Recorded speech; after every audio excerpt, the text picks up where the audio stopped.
پێمان نایە یەکەم ڕۆژی مانگێکی جیاواز. شوبات ئەو مانگەی کەمی ڕۆژەکانی جیای دەکاتەوە لە مانگەکانی دیکەی ساڵ.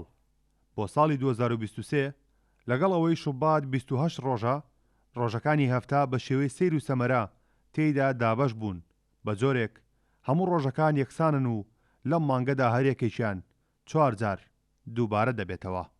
ڕۆژەکانی هەفتەکە شەممە، یەکشەم، دووشەم، سێشەم لەم مانگەدا 4 جار دووبارە دەبێتەوە.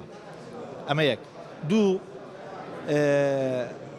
مانگی شوبات تایبەتمەندیە تری هەیە کە 28 ڕۆژە. 4 ساڵ جارێ 29 ڕۆژە. سە من هاوڕێکی خۆم هەیە 4 ساڵ جارێ ئیدی میلادەکە لەبەرەوەی لە 29 شوبات لەدایک بووە.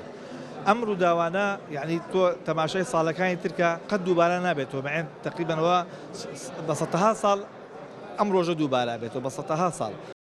دوو گەنجی کەرکووکن و دەیانەوێت هاوسەرگیری بکەن. لەبەر تایبەتمەندی ئەم جارەی مانگی شوبات بڕیاریاندا هاوسەرگیریەکەیان بکەنە نێو ئەم مانگەوە.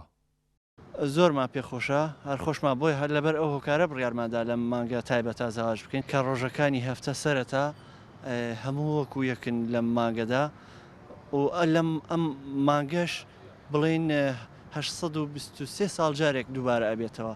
هەر بۆ بۆنەوە ئێمە بڕیارماندا ئەم جومعەیە زاواج بکەین.